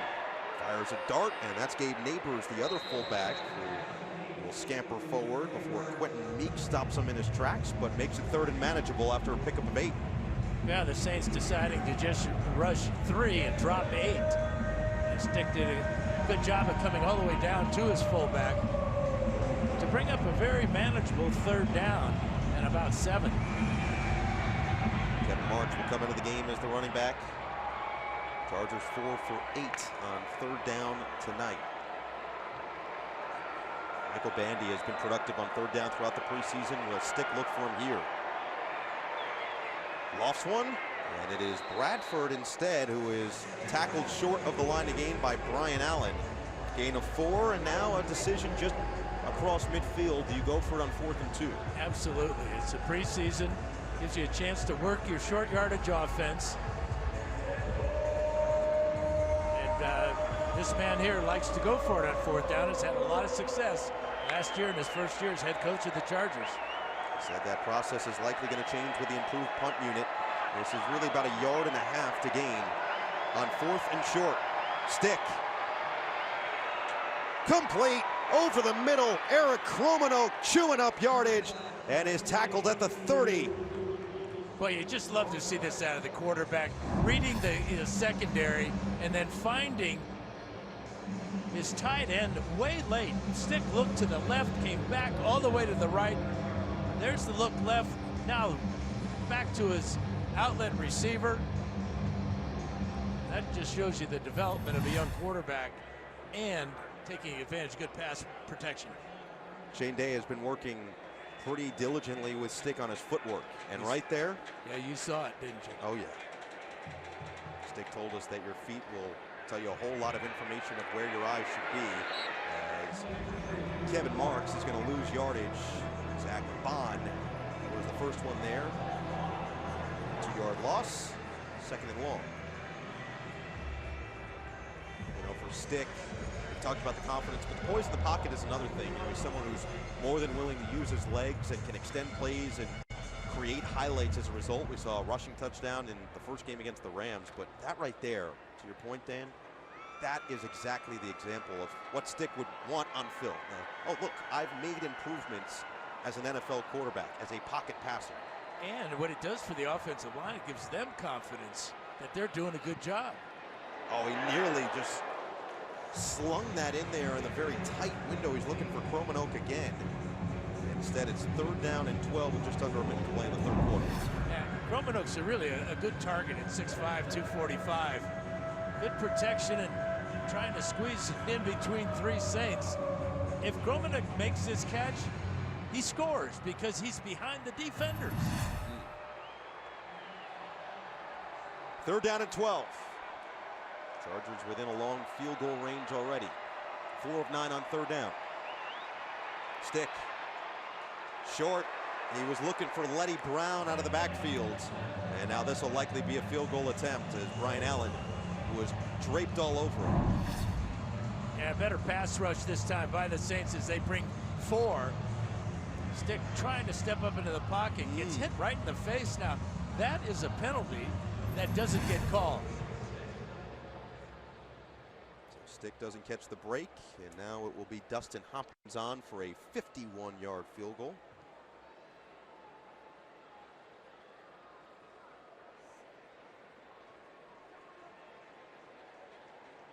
It would be his 2nd attempt from 51 yards out. He hit one earlier in the first half to, at the time, bring it to a 4-point game. Since then, New Orleans has scored 10 unanswered. The kick is wide. He pushed it. And the Saints will take over with 43 seconds left in the 3rd. Chargers offense stalls past midfield. Late stages of this 3rd quarter here in New Orleans, and some big news earlier this week on Wednesday. Don Coryell named a finalist for the Pro Football Hall of Fame. What a great photo, by the way, of you and your longtime head coach in San Diego. That's an album cover right there. That is the hardest album of 2022. If it came out right now. But I will say this, I know that I'm going to give you your time to speak because I know this has been an effort that's been near and dear to your heart. As somebody who's an outsider looking in, Don Coryell changed football forever. You can't tell the story of football without Eric Coryell, without what he did to revamp and revitalize offensive football, and to your point, change how defenses had to play. Yeah, there's no question that his impact was appreciated by the select committee that pushed him to be a finalist this year. He has one more hurdle to get over, and that's the final meeting of the selectors. 49 selectors. If he gets 40 votes or more, he's in. And I guarantee you we're going to fight like heck to make sure he gets 49 of the 49 votes. Because, as you said, Noah, he has earned it for what he has meant to the National Football League. Check on this penalty real quick here. Illegal formation. Offense. The tackle was uncovered at the end of the line. 5-yard penalty. Replay, 1st down. Back up the Saints. So first head coach, and not just pro football, NFL football, but college football. Already in the College Football Hall of Fame. First head coach to win more than 100 games at both the college and the NFL level. He had 111 wins at the NFL level, 126 wins in college. You know, you hear everything about how much of a player's coach he was, but for you, the quote that stood out is, "I would not be in the Hall of Fame if it wasn't for Don Coryell." I wouldn't be standing next to you right now if it wasn't for Don Coryell, because it helped launch, my football career, but in broadcasting as well. So obviously I owe the man a tremendous amount that obviously would never be repaid. But the fact that he is now a finalist for the 7th time, a finalist for the Hall of Fame for the 7th time, he has got to get in this round. Could not agree more. Air Coryell could be flying his way to Canton. 24-10 after 3 quarter for players on both sides to prove themselves not only to their current teams, but to teams around the league in the NFL. Chargers have had some really good moments, including that second quarter. Awesome second quarter from Chase Daniel and the Chargers on both sides of the field. Since then, a couple of sloppy plays here and there, but for the most part, it's been a back and forth affair. Only 1 touchdown. That was off the turnover. As New Orleans got into the end zone, they will start in their own end zone. Oh, no, wow. Gets away from that. It's Kirk Merritt who slipped the tackle and ends up gaining some yardage. Raheem Lane eventually shoves him out of bounds, but that first play, a positive one for New Orleans.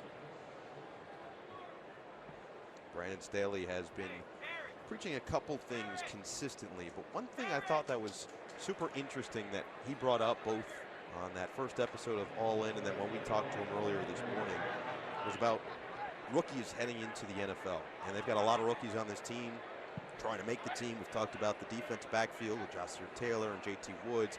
Dean Leonard as Book on a 3rd down and 14. Gets away from one tackler, goes to the outside. Book now trying to make some magic out of nothing, and he will get it barely to the 40 after a gain of 2. Yeah, it's an interesting philosophy of how to indoctrinate rookies.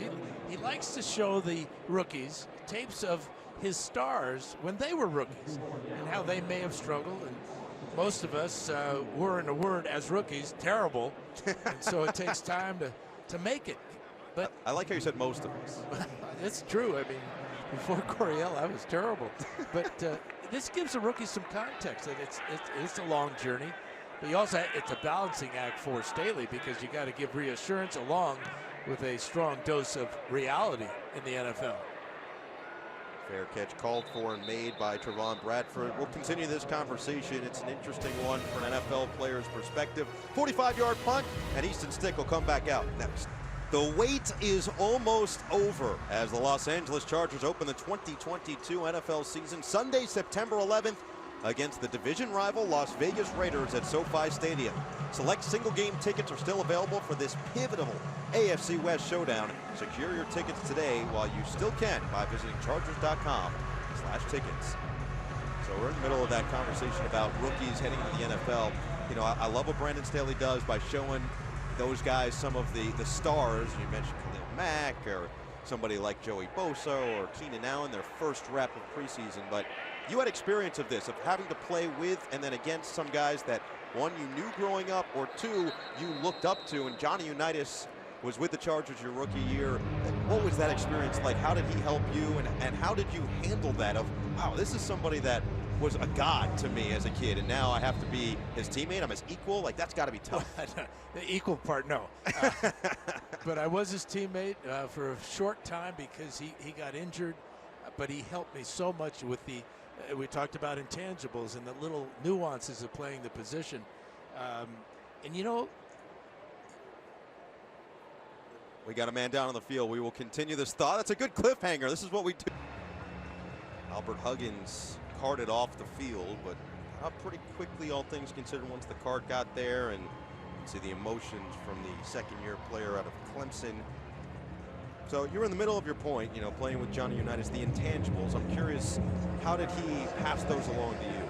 Well, we spent a lot of time together, and he was great to me. I don't know why. I mean, I was a floundering 3rd-round pick, but he felt that he saw something there, apparently. But, you know, you get back to rookie years and everything.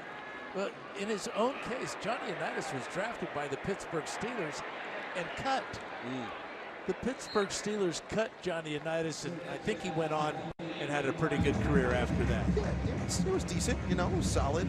That's a pickup of 12 for the Chargers and a fresh set of downs. That was something that Brandon Staley, when we had brought this topic up to him, he said, well, I was in Denver and was told that Justin Simmons wasn't very tough, couldn't run the show, and then he became the highest paid safety in the league. And then he's like, I was in Chicago where they cut Leonard Floyd, who was a first-round pick, and he's become a beast with the other team in town, now a Super Bowl champion next to his name. So he said it is a journey, and that's the other part. You got to give these guys time to develop and remind some of these young players, hey, listen, it's not going to happen for you overnight. Look at how someone else did it and realize that it can be built over the course of years. Yeah, that relieves a lot of pressure on these young players, but the reality is they still have to perform when given the opportunity.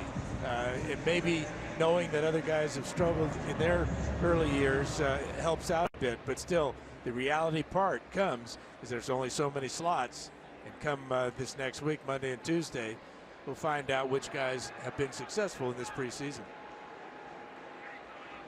One thing that has stood out as this game has gone on, we've seen less and less of Michael Bandy out there, as he has been the star of the preseason. He's in there now, trying to find that soft spot, and that one's incomplete, intended for Jason Moore.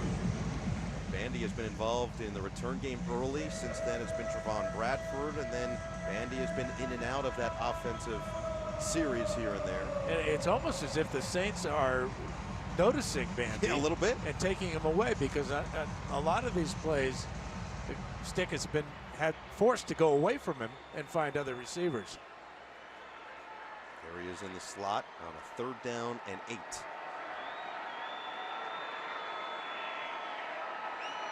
Stick to pass. Unloads, and that was in the area of the aforementioned Michael Bandy, but incomplete, and will bring up 4th down and 8 for this Chargers offense. What's your point, Dan? They were keying in and had a couple of defenders there. Bandy was looking for a flag and didn't get one. Now the ball thrown a little bit too far out in front and a little bit too low for Bandy, but again, working the middle, sometimes called no man's land because it's so difficult. How about Deontay Hardy out there to receive this punt, who was first-team All-Pro returner in 2019 as a rookie out of Assumption College. He will call for the fair catch and make it just shy of the 15. So it'll be deep in their own territory after a 55-yard booming punt from J.K. Scott.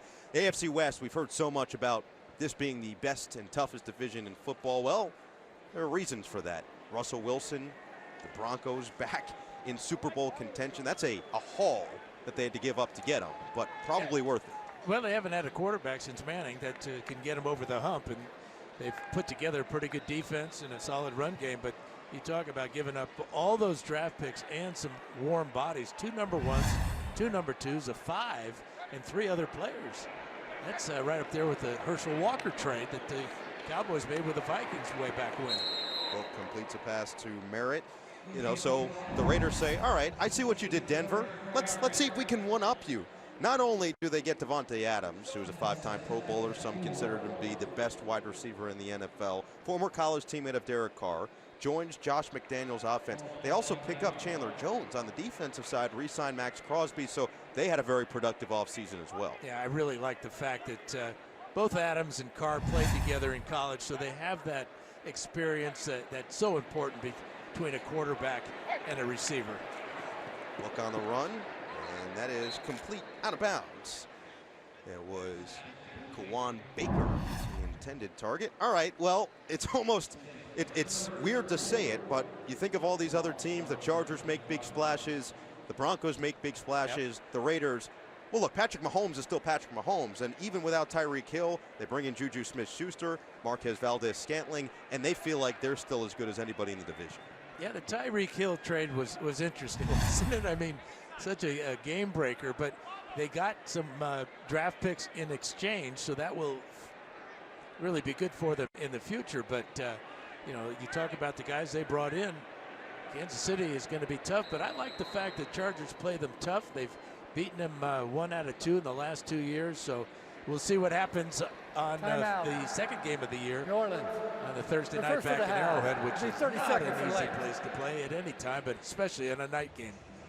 So Patrick Mahomes and the Chiefs, that is going to be that Thursday night, week 2. And as mentioned, the Chargers will have to travel all the way to Kansas City, one of the toughest places to play because of the fan base, because of the noise, and they are so comfortable, Kansas City is there, that it just feels like it's tough to get to them. And Noah, it's a short week for the Chargers, playing the Raiders at home on a Sunday and then playing the next Thursday on the road is never an easy task. We asked Brandon Staley about this, about the new and improved, quote-unquote, AFC West, and he said, I've been here before. He said, I've been in the NFC West when it was considered to be a ridiculous, impressive division, the best division in football. He said, I've been in other divisions when they have been considered to be the best division in football. He said, it shouldn't matter who we're playing. All that matters is how we do it. And Justin Herbert actually, I thought, put it in even better terms than that. He said, I think it's great because you want to play the best, and if we want to be the team that we think we can be, which is a Super Bowl champion, you have to go through teams like that anyway. So it's only going to get you more prepared come playoff time. Yeah, there's no question. That's a good way of looking at it from your starting quarterback. First down here for the Saints. It is back to the ground game with Abram Smith, who's stopped by Cole Christensen. Gain of 2 will bring up second down and 8. A couple minutes into this fourth quarter. So this is the first 5 games of the season. You know, Dan, I know we had talked about it a couple weeks ago, but you get past those first 2, and you don't want to say that any game on your schedule is going to be winnable, but the Chargers feel like with the talent they have, with the coaching they have, and with what they have returning from last year, they're going to be pretty favored in almost any game they play. Well, and after the Kansas City game before Jacksonville, you have basically a mini bye. Yeah. You've got 10 days then to heal up from those 2 games against the Raiders and Chiefs. So it is an interesting schedule. Very difficult start, but as you said, on paper, if we could play the game on paper. I heard paper football is when you make a little triangle and you use your fingers, but that'd be pretty fun too. Well, I'm sure you're pretty good at it. I am very good at it, actually, yes. I know your dad was all pro. No. I smoke him. Who, Jan? Third down and 3 for Book, who has to escape the pressure, falling back. Oh, what a play by Book. He finds Abram Smith as running back, who won't make it to midfield. DeLuca got to him as he chopped him down, but a first down for New Orleans.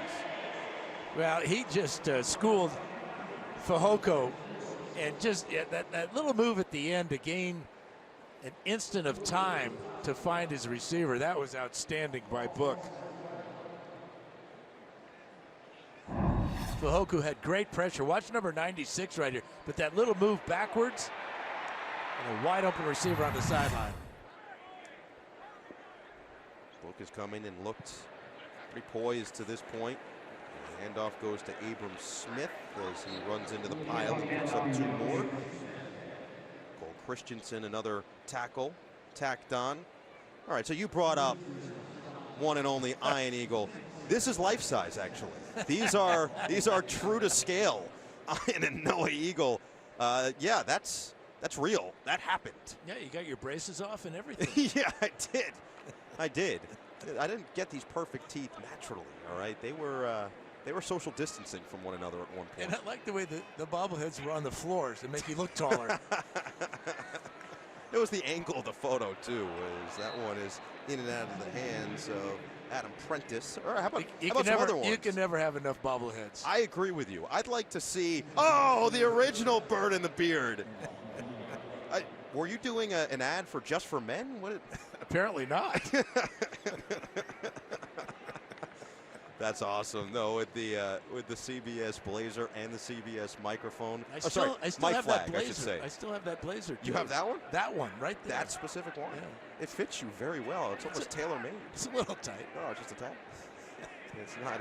Doesn't go by the book.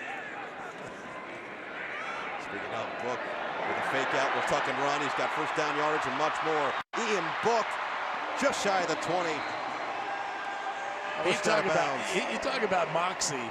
This is the second time that he has broke the pocket and had a nice run, and then at the end of it, he's not going to just glide out of bounds. Watch him dip his left shoulder. Now that's a book report you want to have. Oh, no. He didn't just read the Spark notes either. Raheem Lane was the one who greeted him, and Book used that left shoulder. He is getting it done on the ground and just shy of the red zone, right at that 20-yard line. He's got 53 rushing yards. Handed off Abram Smith, and 3 more. So this is one final test for this Charger defense. A couple of players on this team that are hoping to prove themselves. We saw Fehoko, we've seen Joe Gaziano, Tito Ogbonnia, the rookie, up front. We talked about Jasir Taylor. These are some guys that could make an impact and could be on that 53-man roster come Tuesday. And this is that final check, that final, okay, we've seen everything you can do. We've seen how you react in a bend, don't break situation. And a lot of these kids are going to have sleepless nights for the next 3 or 4 nights. Hoping. Another handoff for Abram Smith to bring up 3rd down and short. Fehoko on the tackle.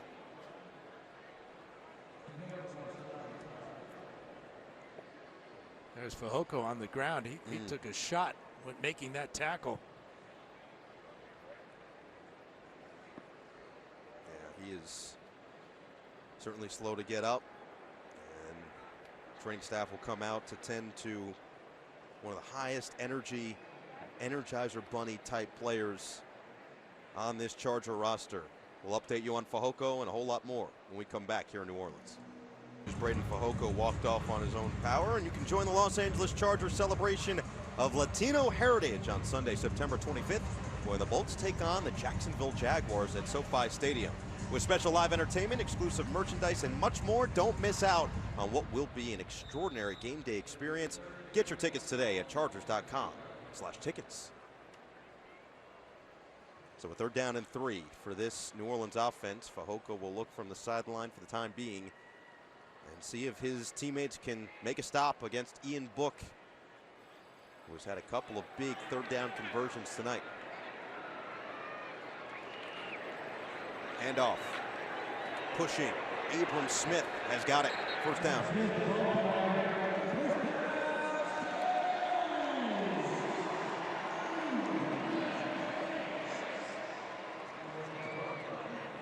Brandon Staley was looking to see what the bounce back ability of his team would be after a tough performance against Dallas, which they gave up 2 return touchdowns at SoFi Stadium. And that 2nd quarter today was awesome. I would say Brandon Staley, we heard Tom Telesco, he was happy with that. Chase Daniel and the performance of a lot of those guys out there, certainly offensively, but even defensively as well, getting a couple of stops against the majority of the starting unit of that Saints offense. As Book will hand it right back to Smith. And Smith trying to spin away from the pile and fall down at the 5. Joe Gaziano with another big play that time as he grabbed the ankle of the running back and would not let go. So time starting to tick down here. Abram Smith up to 40 yards. And approaching 4 minutes to play in this final preseason game for both teams. We've talked about it at length. The first game of the season for the Chargers, that home game September 11th against the Raiders, in what should be an electric atmosphere considering the last game those 2 teams played. Smith gets away from 1 tackle, can't get away from a 2nd one, as that play was made by Ben DeLuca. Yeah, good penetration by the defense. You'd like to bring the runner down with that first contact, but it's gang tackling after that by the Chargers. And DeLuca makes sure that the Saints are denied. So now 3rd down and goal. Here's the crucial play.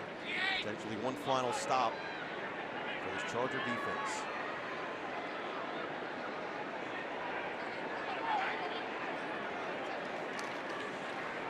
Now Smith. And again, the Chargers do a great job getting inside. Cole Christensen. And a loss of 2 will bring up 4th and goal from about the 10. There's a couple of Christians on that play. Christian Covington with the first penetration, and then Cole cleaned it up. I see what you did there. I like it. See, you're in rhythm now. 3rd preseason game here, 4th quarter down the stretch. Yeah, rhythm. I got it.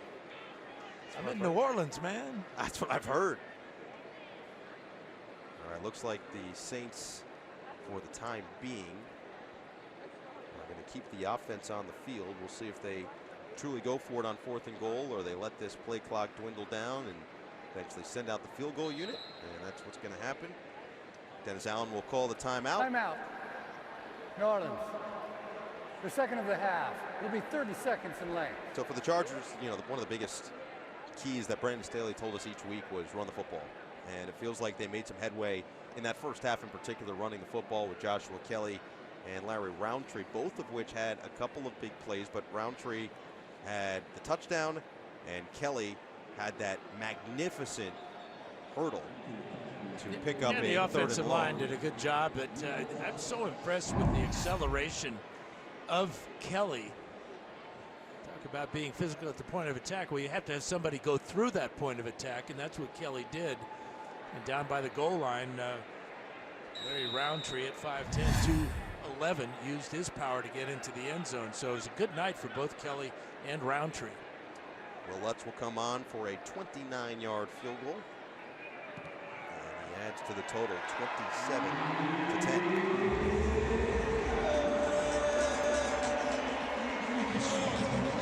So Easton Stick and the Chargers offense will get one final crack at it here in the 4th quarter. And while we wait for them to take the field, we've got LaDainian Tomlinson standing by with a special guest. Yeah, guys, I'm here with Pro Bowl left tackle Rashawn Slater. Rashawn, you're in your 2nd year. You've set the bar high. Just recently got named to the top 100 team. Awesome, congratulations. But I gotta wonder, what do you do for an encore since you've set the bar so high? Just keep building. You know, it's a whole new year, whole new opponents, whole new team. So for me, it's always going to be something that I can work on. I know there's a lot of stuff I'm trying to get cleaned up right now, and it's been great. Just all camp competing against guys like Joey, Khalil, and Chris. It's been a great camp. I'm excited to just keep building. You mentioned things you got to get. They're pranking you a little bit. There you go. You mentioned things you got to build on. What are some of those things that you're working on right now? Just timing, technique, timing, you know, getting to my spot and pass protection, just all the little things that can make a big difference when it comes to, you know, going against different opponents every week. So. And you talk about going against different opponents, but in your own practice and training camp, you're going against 2 pretty good defensive ends, right? So give us some insight on how have those battles been? They've been really good. I think the beautiful part of it is both of those players, Joe and Khalil, are so talented and so good at exploiting bad offensive line technique that when you're going against them all camp, like, it really forces you to focus on little inconsistencies and things. Like, they really show you what you need to do. And so I think that's been very advantageous for us. There's been some battles. It's very intense every day. They're obviously great players, so I'm just thankful that I get to go against them every day. Well, we appreciate you, Rashawn. Good luck, and stay healthy. That's the biggest thing. Thank you. Back to you, Noah. All right, LT.